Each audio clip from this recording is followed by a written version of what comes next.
it's Larry Sharp here at FreedomFest having some amazing conversations. As you guys know, every year I'm here meeting people, and I met someone who I immediately wanted to chat with. He fights the government, which you know I love, wants to and has a way of ending the Fed, which you know I love, and is talking about a tax-free constitution. Oh my God, insane. Let me talk to you about the man himself, Lloyd Brunson. How are you, sir? Yeah, doing great. Thanks Excellent. for having me. It's good to be here. So, and you can be checked out at your website, correct? Yes, LloydBrunson.com and 7discoveries.com. There we go. Check him out. So you kind of came into fame based upon a lawsuit that actually is sitting at the Supreme Court. Is that right? Exactly. There were a lot of members of Congress that would not support Ted Cruz and others, and a simple 10-day pause for an investigation. So I remember that. This Yes. is back in, this was 2020. right. And they were like, hey, something's wrong. Can we just stop and look? Is that about right? Well, absolutely. And so I filed a federal lawsuit. They violated my right to participate in an election with integrity. Got I it. filed a lawsuit in federal court, and on March 31st, 2022, the U.S. Marshal Service actually served Nancy Pelosi, Maxine Waters, Adam Schiff, and 80 others on that day. The next day, the court unfiled it, said it was a mistake. Which court? The federal court of Utah. Ah. So I sued the federal court and got them to reverse that, and so it went forward, and it became the first Rule 11 petition for writ of certiorari. In layman's terms, it became the first appeal to the Supreme Court that they categorized it as one of imperative public importance, which would be an emergency petition. The last one that was filed was in the 70s that the court filed, and this is the first time in the history of the court that a Rule 11, this emergency type petition, was ever filed by someone representing themselves. So, okay, two things that I think are special about this. One, you're not a lawyer. No, I'm not. Okay, that's crazy right there. I love it. Don't get me wrong. I love that, but that's, wow, okay. I've been a trumpet player. Wow, okay. Almost the same. So yes. But the other piece is, you actually were able to somehow, and please help me to explain this, you were able to somehow circumvent one of the courts and go direct. Absolutely. How did that work? Well, first of all, I'm not even supposed to be in a federal court. You're supposed to There we get go. permission from the federal government and go to a claims court. Okay? Bingo. So I showed them, I have a couple of brothers that helped me, we showed them that I have the constitutional right to sue any entity, anyone in any court. So when they unfiled my case, I sued them and they reversed their decision and they ordered it to move forward. So And that's this what's is correct. based, if I remember, when we chatted the other day, you mentioned something about this is based upon the First Amendment and the right to petition or something like that. There's some Well, it's due process rights. Due process, The thank you. Constitution protects There your we due go. process rights, and we showed them that they were creating liability for themselves, so they reversed their bingo. decision. There we go. Okay, so now it gets to the Supreme Court. You're basically asking for some kind of hearing. Hey, something went wrong. Something's going on. It gets to the Supreme Court. What happens then? Okay, it was denied a hearing. Twice it was denied a hearing. Denied a hearing, okay. But under the Rule 11, they can pull this case off at any time they feel is appropriate and completely, not just execute the petition, but execute the whole complaint. And they can do it as a sealed case, so they can do it behind closed doors without even notifying anyone. So this is part of their arsenal. They have the ability to actually execute. So, excuse me. You're saying that the Supreme Court could, if it wanted to, decide, you know what? This is serious. Yes. Let's look at it. Yes, and they've All right. already decided that by allowing me to bypass the 10th Circuit and being able for them to label it as a Rule 11. Right. They could have just said ignored it. They right? could have sent it back to me. Got it, Said okay. you're in the wrong court. They Got did. it. They didn't. So it's there.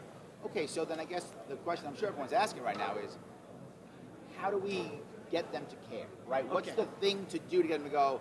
That Lloyd Brunson thing. Yeah, we should look at that. What gets them to do that? The court of public opinion, and so far 90,000 people have written letters. You go to LloydBrunson.com and you can simply sign your name to a letter, a petition, and the more we get, the more pressure and power we give them to do something, Got to it. do the right thing. Spell your website. It's Lloyd Brunson, LoyBrunson.com. There we go. So That's you how go you do it. there, you sign a petition, and you send a letter. Absolutely, it does it for you. What happens is you sign your name to a letter, and it goes to a fulfillment company that prints it, folds it, puts it in an envelope, puts postage on it, and then sends it individually. So when they Can't get be these easier. letters, they get a pile of them. And we believe that when we get to the million mark, game over. And we're just starting with 90,000. Got it. now. Okay. So at that point, the court says, okay, we got to look at this damn thing. Absolutely, and then we get a lot of public awareness from that too. So does that mean you actually show up there and have a conversation? I don't have to. How does that work? They have the ability to execute it behind closed doors without me They don't being even need you. involved. They don't need me, but they could. I Okay. could go in. So then let's assume this does work, right? It'd be amazing. Assume it does work. What's the remedy? Like it's 4 years ago. Maybe if it's next year, it's 5 years ago. I mean, who knows? Well, how do you remedy something that? I mean, the damage has been done, hasn't it? yes. How do you remedy it? Well, the Supreme Court is one of the three branches of government, and Right. you've probably seen that AOC has introduced articles of She impeachment has. for members of the U.S. She's my congressperson. Supreme Court, right? I accept your condolences. Exactly. So, yes. So they actually have the power. They have the power behind closed doors to actually cancel her credentials.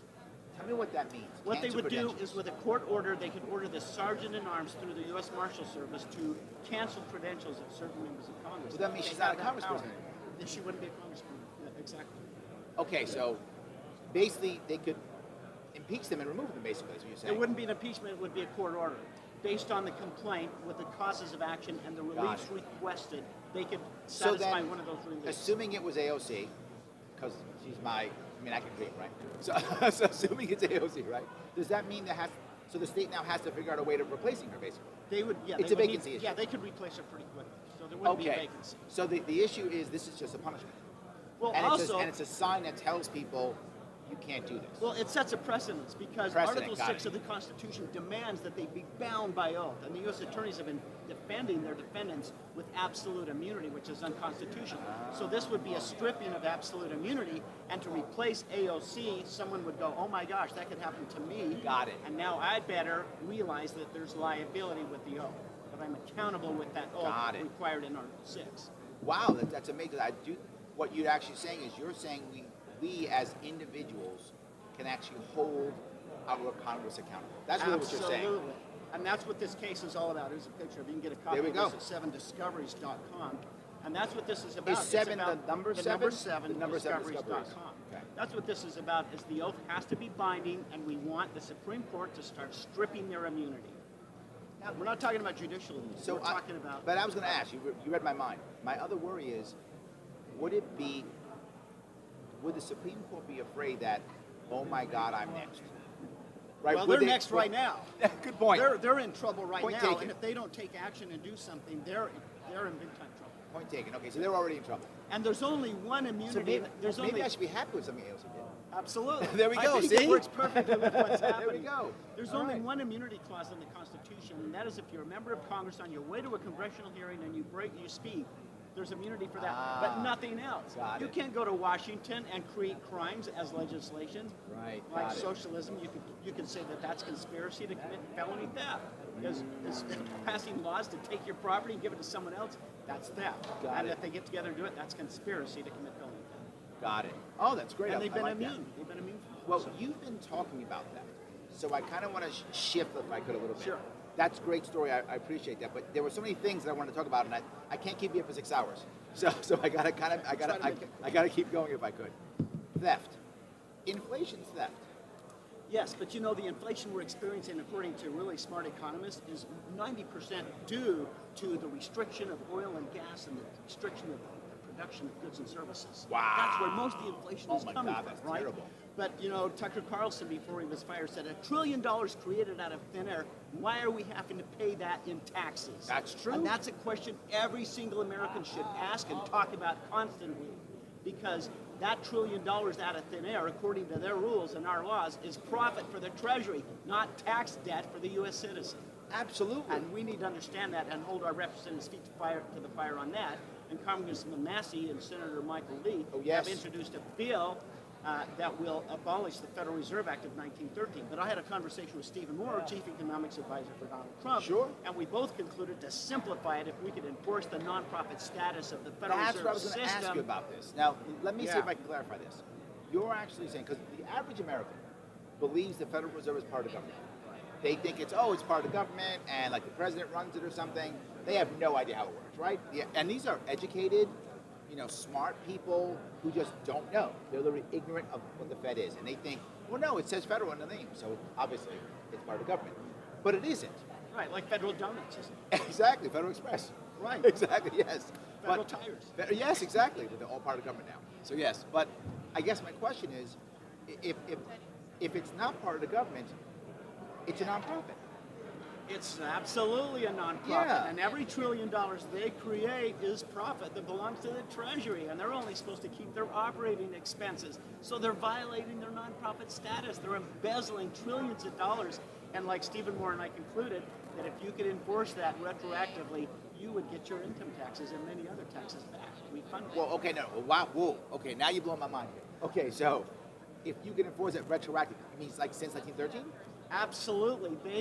They have used our money to accumulate huge amounts of wealth and assets in global corporations. And if we do a real audit and expose that, those assets belong to the U.S. Treasury. And the U.S. Treasury then would be obligated to return it to the taxpayer. So we're talking real reparations here for the taxpayer. Wow. That's Oh what my we're talking God, about. that's crazy. Okay, so how do you even begin something like that? That seems like a massive task. How do you begin? Exposure. There's an invisible power, an invisible arm, just like the invisible arm of free enterprise. You expose it, and there are powers that will take this to where it needs to go. So it's really about exposure. And that's what we're doing at LloydBrunson.com. So this is also similar to, it's a similar idea in getting kind of the court of public opinion out. Absolutely. When America wakes up to this, game over. They can't trick us anymore. So you tell me we could actually end the Fed? We absolutely could, and better than that, just take it over, eminent domain it, take it over and take the assets and redistribute the assets to the American people. So does that mean that the bills that Massey and Lee are putting forward, are they good just to get the word out? It helps, but we're clarifying this. Yeah, that's what I'm asking. LloydBrunson.com clarifies it. They talk about how the Fed manages our economy. Oh, Right. It's real simple, much more simple than that. When they create $1 trillion or $9 trillion in an 8-month transaction that they spent themselves, they put it in their own pocket, so they didn't loan it to Congress. But here's a congressional hearing where $9 trillion they created and spent and gave to foreign entities. So when we go into a real audit and expose that, all the asset that they have accumulated belongs to the Treasury, which belongs to the taxpayer. Got it. So you've gone one step further. You've actually said that the Constitution is basically tax-free. The first 10 amendments were really defined as further declaratory and restricted clauses to the 7 articles. They didn't define them as the Bill of Rights, and I think that's a misleading kind of a quote of the power in the 10 amendments. So if you look at one of these power clauses, the last line says, the 5th says, nor shall your private property, which includes your money, be taken for public use without just compensation. Isn't that the definition of taxation? Right. So it's saying no. So the amendments have amending power. So right there, that amends out of existence all the tax clauses, the borrowing clause, and the gold and silver clause, right out of the Constitution. And we've ignored that, and we've ignored it because the money people have kept us in the dark about it, and they've protected those clauses from being understood. So again, I'm hearing that this is all about exposure also. Absolutely. Well, now I'm a little overwhelmed because I got 3 big deals I got to work on. Which one do we focus on first? I mean, LloydBrunson.com is the most important one, and there are 3 calls to action there. So if you want to do more than one thing, it shows you 3 things you can do there: supporting the case, the lawsuit, and supporting the Federal Reserve Act, and some other stuff. Excellent. Okay, that's the way. Wow. This was very enlightening. I'm so happy that I happened to run into you here at FreedomFest. I really appreciate it. Great. LloydBrunson.com, guys. Anything else I should be talking about that I've forgotten? This is great. Appreciate it. Excellent, of course. I will see you all very soon.